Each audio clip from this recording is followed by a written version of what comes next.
this is a non-partisan race, which is weird. It's a non-partisan race. There will be no D, there will be no R next to our names.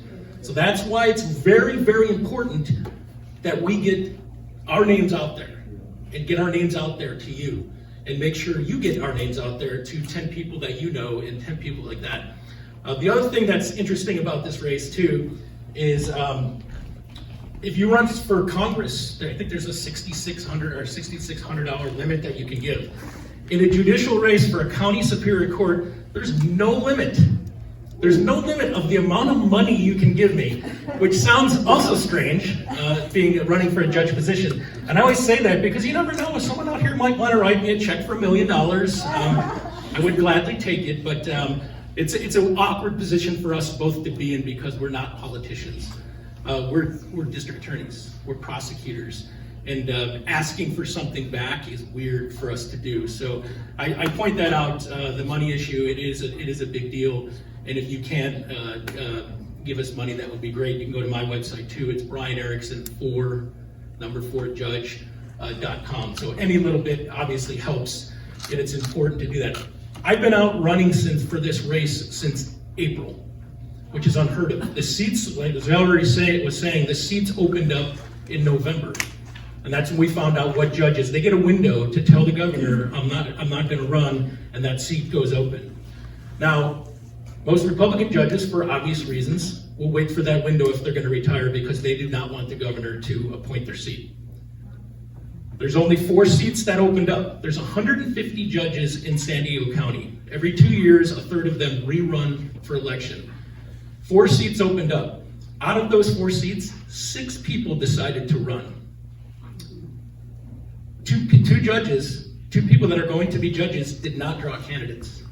Valerie and I drew candidates. And the reason we were out, Valerie came out in August, I was out in April, and we were supported by the Republican Party. We drew candidates specifically from the other party to come after us. And this is why I can't stress how important these, and Dan was saying, how important these seats are. These are the only opportunities we have to get seats on our bench, out of the 150, with people that are like-minded. I'll say that in this room. The governor appoints and appoints and appoints. Probably 90% of the people on the bench are appointed by the governor. And people, when I first started running and I decided I was going to run, they're like, did you ever consider putting your name in and running for judge? And I'd say, have you seen my face? I don't fit any of the boxes that this current governor is looking for in judges, which is sad because it's not always based on your qualifications, which both Valerie and I have qualifications like you would not believe. So it's important that this is like your chance, your one chance, why it's important. And why I say it's important, let's think about why the bench is important. We have our 3 branches of government. All of the people that came up and talked to you today want jobs where they're gonna make laws. Where do all of those laws that they pass come to? The judicial branch. And guess what? Judges get to decide if they're legal or not. They get to uphold them or not. What else has the judicial branch decided in recent years?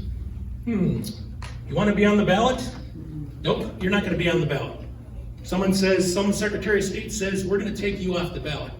Where's that going to end up? In the judicial branch, once again. Everything that happens comes to the courts. I mean, you're going way back. You want to be president? Let's start counting some hanging chads. Let's count what's going on there. Who was involved in that? The courts, the judicial branch. So here in California, and specifically San Diego County, I cannot stress how important it is to vote. And to vote for me and Valerie for those reasons. I worked alongside with Summer Steffen, who's one of my biggest supporters. You'll see my ballot statement. The second line in it is a quote from her telling everybody how great of a judge I'll be. And her support has been amazing. I've worked side by side with her. I worked SVP cases, sexually violent predator cases, to keep them from getting released to our communities. And you guys know this is where they release them. Lakeside, here, El Cajon. They're not putting them in the cities. They're putting them out here. So I fought to keep them out of your communities. The reason I'm running, the biggest reason, is because I really believe victims have lost their voice in our courtrooms. And that's one thing that will never have in my courtroom. The victims, their families, the communities, and law enforcement will always have a say in the community. That being said, we have our Constitution right here, and our first 10 amendments, Bill of Rights. Most of them deal with the rights of the accused, which every single job I've had, I've stood up and swore to defend the Constitution with my life, which is what I would do. And those first 10 amendments that deal with the rights of the accused and defendants are the most important ones we have, and it's what makes our country great, but not at the expense of losing the voice of victims, losing the voices of their families and our communities. And that's what's important, and that's the biggest thing on here. And as I said, it's a nonpartisan race, and I have reached out to both sides. We just saw President Trump found liable for $83 million. How do you regard the country's judicial system? Is it fair? Is it unfair to Trump? Basically, what is your confidence in the country's judicial system? Yeah, well, obviously I have a lot of confidence in our judicial system, and I believe in it, and that's why I want to continue to be part of it. But you know, it's not the end of the road. There's a lot of other appeals in any case. Right. If you feel that you haven't been treated fairly, you get to appeal and go and move on to the next thing, which makes the system even fairer, more fair. So I appreciate that, and appreciate the fact that our system does work that way, and it's not a dictatorship where one person's going to decide. Everybody has a say in it. But yeah, I think it's fair. I definitely think our system's fair.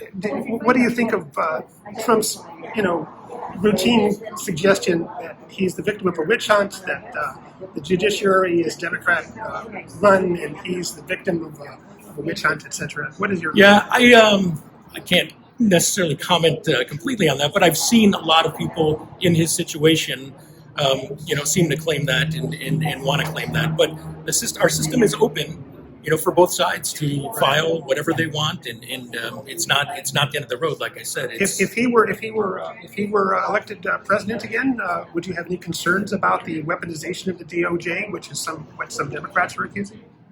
Well, I think that both sides accuse each side of that. So, and I don't really feel comfortable answering that question, just because I think it's too much of taking a policy stance, and I think our judicial canons wouldn't let us. Okay. But obviously, I can't say anything that's going to, as a prosecutor too, I don't want to say anything that's going to have people have less faith in our system at any point. Even, and I've lost trials too, and I don't walk out of that court thinking I didn't get a fair deal. I got a fair deal because I got a platform to state my case. Excellent. And the jury got to decide it, which is the basis of our democracy. So I stand by it 100%.